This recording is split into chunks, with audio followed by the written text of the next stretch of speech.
Welcome to the Daily Breaking News YouTube channel. In several areas, the Ukrainian armed forces continue to solidify their dominance against the Russian army.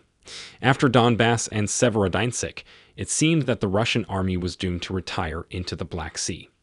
Ukrainian forces initially pushed the Russian army to retreat from northern and northeastern Ukraine, liberating over 1,000 communities in the Black Sea. The issue had become increasingly difficult.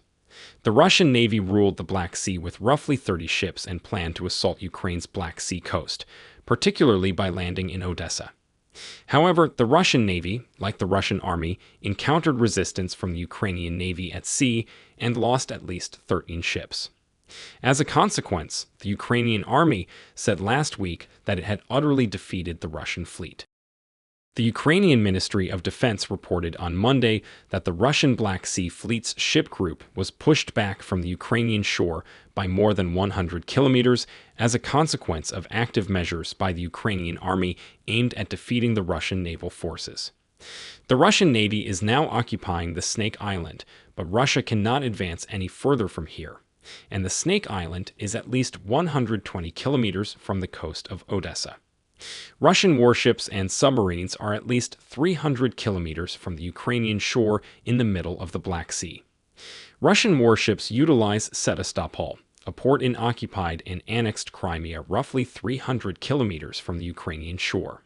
For the time being, we can merely state that the Ukrainian army has forced the Russian Navy back by at least 100 kilometers. In actuality, the Ukrainian army's resistance and repulse against the Russian fleet began with tremendous explosions in the port of Berdyansk. While 3 powerful Russian naval warships were neutralized here, Ukraine delivered the Russian Navy its first major blow in this region. It was a warning to the Russian Navy, especially after the Russian Navy's flagship, the Moskva, was struck by Ukrainian Neptune missiles. However, the Russian Navy attempted to approach the Odessa shore again, resulting in the wholesale destruction of the Russian battleships gathered around it. On Snake Island, Russia realized that the Ukrainian armed forces could protect its beaches, although Russia lost 13 ships as a result. The Russian Navy is currently unable to reach Ukrainian borders due to Ukrainian strikes surrounding Snake Island. The Russian Navy retreated and maneuvered out of range of the Neptune attack missiles. The presence of brimstone, and in particular, long-range Harpoon anti-ship missiles in the vicinity, however, compelled the Russian fleet to leave. Russia clearly analyses the strength of the Ukrainian armed forces on the Ukrainian shore. So, whence did we obtain this viewpoint? The Russian army had to deploy coastal defense missile systems on the coastlines of Crimea and occupied Kherson to intercept Ukrainian rockets. Another significant event was Russia's fresh military shipment to Snake Island. Despite the fact that Ukrainian forces destroyed all Russian military outposts and ships on Snake Island last month, Russia's relocation to the island grabbed notice. At the same time, Russia is said to have transferred extremely powerful air defense equipment to the island. Another issue is that these landings occurred at night, and Russia believes that this is the safest route for cargo. Russia sustained huge casualties on and around the island after failing to learn from the loss of its Black Sea Fleet, flagship, and Slava-class Moskva missile cruiser. Admiral Makarov, another favorite of the Russian Black Sea Force, tasted Ukrainian rockets and fled to the port of Sevastopol. As you may recall, Ukrainian Bayraktar TB2s destroyed 4 Raptor-class destroyers, the Russian Ammo Depot Command and Control Center, and 2 air defense units on Snake Island around a month ago. Furthermore, Ukrainian MiG-27s damaged the Russian military headquarters and infrastructure, 1 helicopter, and 1 landing craft on the island. Ukraine's military forces provided the photographs to the press. For Russia, the northwestern region of the Black Sea appears to be a hell triangle. At the time, all ships arriving were either sunk or severely damaged. As a result, it would not be incorrect to state that this territory passed under Ukrainian sovereignty. A similar statement was issued by Ukraine's defense ministry, which stated, "We have gained complete control of the northern Black Sea, which has become a gray zone," from the Russian Navy. In the Black Sea, Russia still maintains an unparalleled naval advantage against Ukraine. The fact that Russian naval ships are plainly under threat on the Ukrainian coast is evident, but But the problem is not commercial ships sailing from Ukraine reaching the international market, which has been one of the most talked about topics in recent days. Turkey took a fresh step, and Russian Foreign Minister Sergei Lavrov met with his Turkish colleague in Istanbul.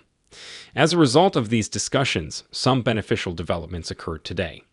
They may build a secure corridor for Ukrainian and Russian commerce, ships to sail freely in the Black Sea now that grain supplies have grown significantly. At the same time, Turkey noted that solutions for the secure delivery of cargo to their destinations, as well as the essential financial operations, can be developed. The necessity of resolving this issue as quickly as possible for the global community is stressed.